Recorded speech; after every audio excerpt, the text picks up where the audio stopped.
Shalom les jeunes femmes de valeur, j'espère que vous allez bien. Moi ça va par la grâce de Dieu.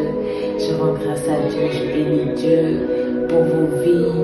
Vraiment, je suis très contente, très ravie, comme je le dis tout le temps, de vous retrouver pour vos numéros de votre émission préférée, Jeunes femmes de valeur. Et sans plus tarder, on va parler aujourd'hui d'un sujet vraiment qui me tient à cœur, d'un sujet très important, d'un sujet que beaucoup de femmes négligent, surtout en ce 21e siècle où nous sommes. Femme, je veux te dire, reviens à tes, je ne dirais pas à tes bonnes manières, mais reviens à tes valeurs, reviens à des choses plus importantes, à des choses prioritaires. Quand je parle de ça, je veux dire qu'en ce siècle où nous sommes, aujourd'hui, beaucoup de choses ne sont plus des priorités pour les femmes, notamment leur maison, notamment leur famille, notamment la manière de voir et de gérer certaines priorités. Aujourd'hui, nous rencontrons des femmes qui misent leurs priorités, qui prennent des choses pour priorité et qui ne sont pas pourtant la priorité dans leur vie. Aujourd'hui, nous voyons des femmes qui sont prêtes à tout pour bien s'habiller, pour bien paraître, qui remplissent leur maison de produits de beauté et qui remplissent leur maison de toutes sortes de bijoux, beaucoup de choses. Ce n'est pas des choses qui sont mauvaises, mais est-ce qu'aujourd'hui, parmi toutes ces choses, est-ce qu'il y a aujourd'hui la prise de conscience des priorités? La Bible nous dit que la femme sage bâtit sa maison. Et le fait de bâtir, nous allons le lire tout à l'heure, mais je voudrais attirer votre attention, femme, sur une chose.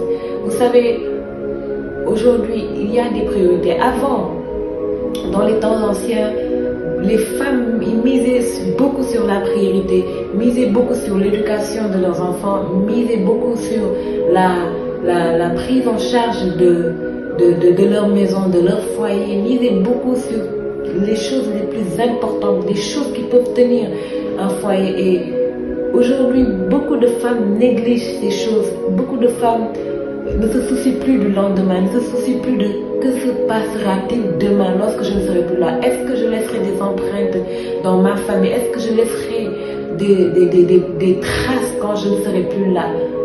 Est-ce que je laisserai une génération qui va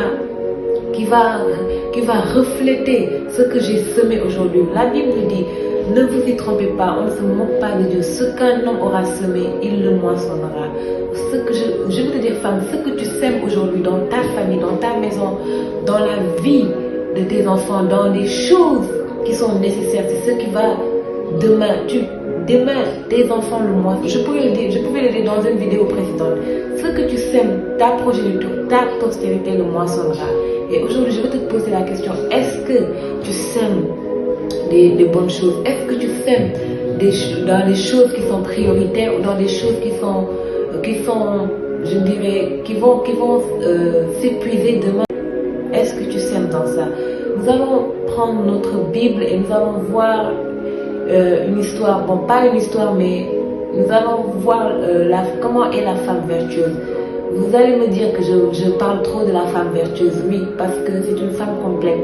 Il y a beaucoup de femmes dans la Bible, mais la femme vertueuse est une femme complète. En elle, on retrouve beaucoup de choses et en elle, on voit une femme qui connaît qu'il y a des priorités, qui sait qu'il y a des priorités dans sa vie, qu'il y a des priorités dans son domaine, dans son entourage, mais qui sait également les gérer. Et la femme vertueuse est louée, elle est louée par son mari, elle est louée par ses enfants. Nous allons prendre Proverbe 31 à partir du verset 15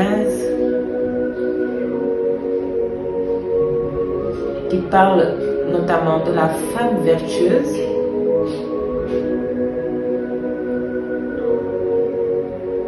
La Bible nous dit que la femme vertueuse, elle se lève lorsqu'il est encore nuit et elle donne la nourriture à sa maison et la tâche à ses servantes.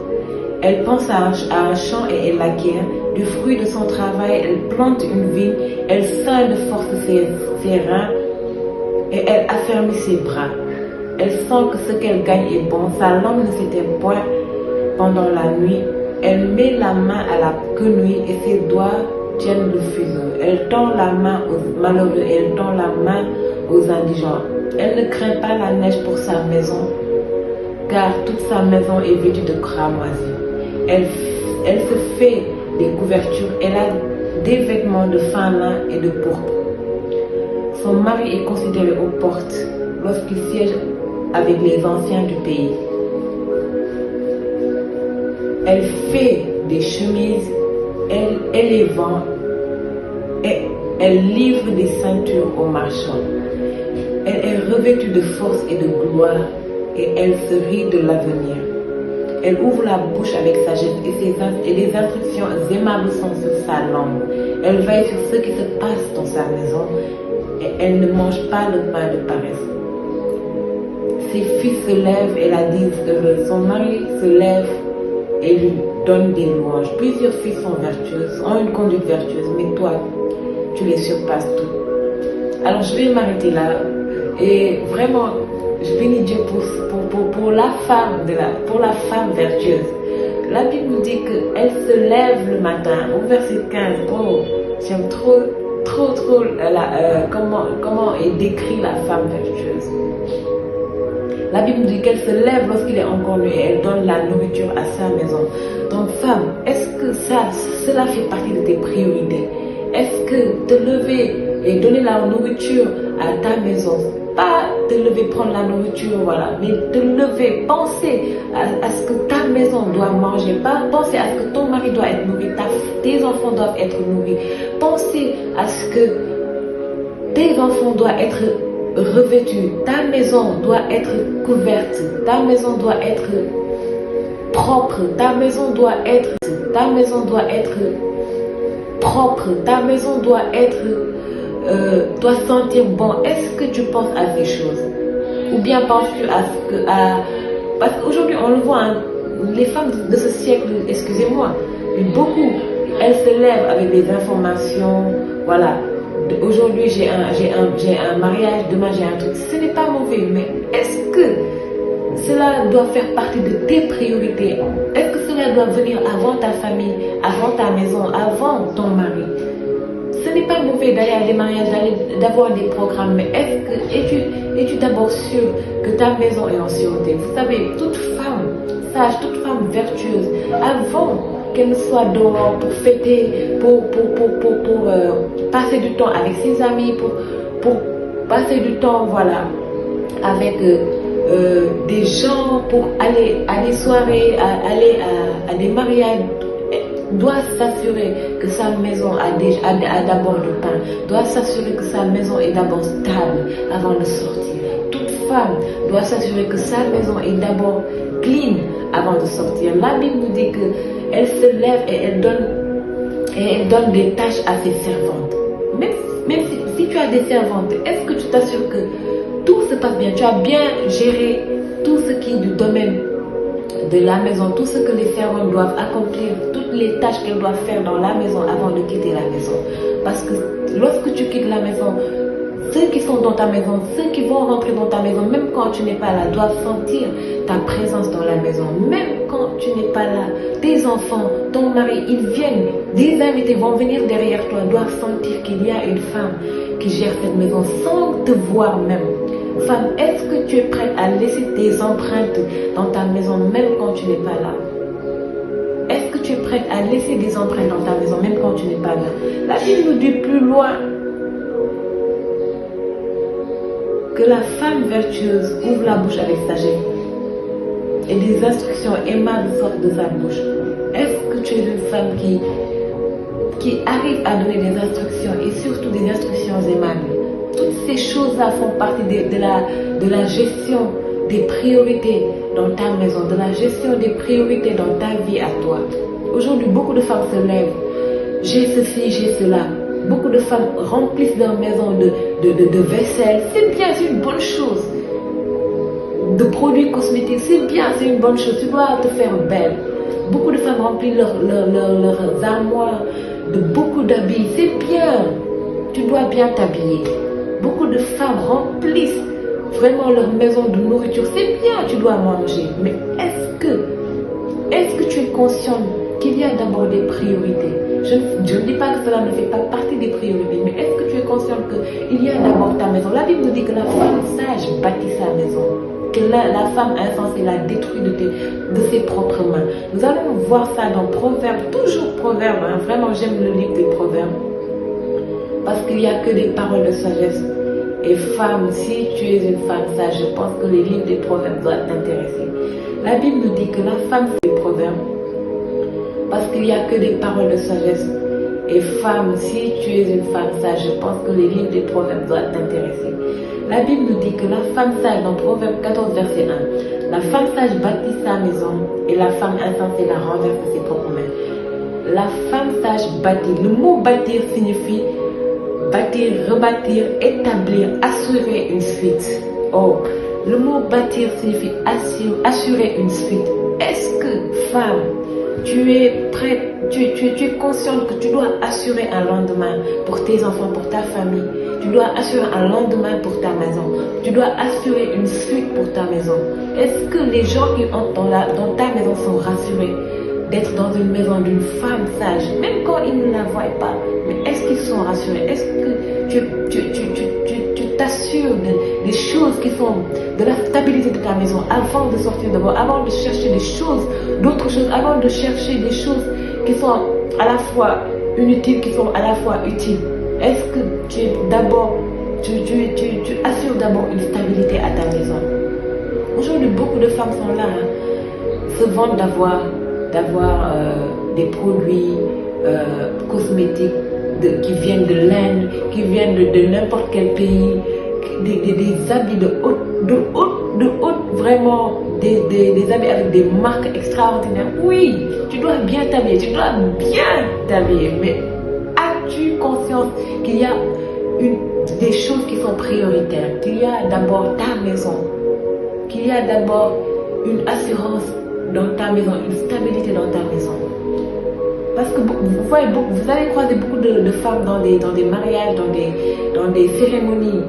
Elles sont très très bien habillées. Mais lorsque tu vas chez elles, il n'y a pas de stabilité. Lorsque tu vas chez elles, les enfants n'ont rien à manger. Le mari n'a rien à manger. Les bonnes font ce qu'elles veulent. Est-ce que avant de quitter ta maison pour autre chose, tu t'es assuré que tout est stable? La femme sage assure une suite. Mais tu ne peux pas quitter ta maison, aller te vanter de beaucoup de choses que tu as, de tes bijoux, de tout, acheter des choses excessivement chères, alors que chez toi, les gens n'ont rien à manger, alors que chez toi, les gens ne sont pas, la maison n'est pas stable. Chez toi, on entre chez toi, on a juste envie de ressortir parce que la maison n'est pas bien balayée, la maison n'est pas bien ornée, la maison n'est pas bien décorée.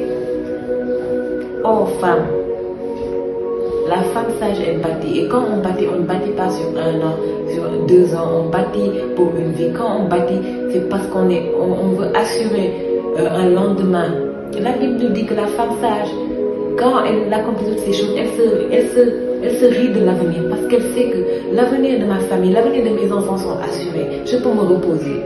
Mais aujourd'hui, on voit des femmes qui veulent se reposer, mais qui n'ont pas du tout, qui n'ont pas bâti et qui veulent se reposer, qui n'ont pas bâti et qui veulent rester sur leur laurier, qui n'ont pas bâti et qui veulent se vanter de beaucoup de choses. Avant toutes ces choses-là, d'avoir assuré un lendemain pour ceux qui suivent derrière toi. Et lorsque tu ne seras pas là, les gens pourront dire, ah, tel a fait telle chose, tel a laissé. Les gens pourront voir des traces que tu as laissées, même quand tu n'es plus là. Donc, femme, je nous incite vraiment, je nous encourage à miser sur les choses prioritaires. Pas que les autres choses sont mauvaises, mais à miser sur les choses prioritaires. Aujourd'hui, on ne voit plus ces femmes-là qui préfèrent d'abord mettre bien leur famille et après se mettre bien. On ne voit plus des femmes qui préfèrent d'abord s'assurer qu'il y a une stabilité, que sa famille est à l'abri avant de penser à elle d'abord. Mais j'ai une bonne nouvelle à vous annoncer. Si aujourd'hui, par exemple, tu as vécu dans une telle famille, sache que Dieu ne t'abandonne pas et Dieu veut que tu sois une femme demain qui prendra en compte ces choses.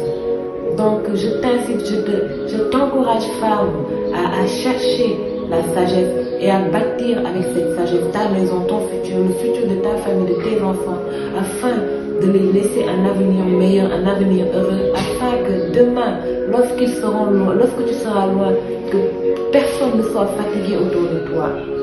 Que Dieu te bénisse et que Dieu te fasse grâce. Je prie que Dieu t'aide à devenir cette femme vertueuse, cette femme sage pour bâtir avec solidité dans le nom de Jésus. Je te donne rendez-vous pour un prochain numéro de Jeunes Femmes de Valeur. Bye bye.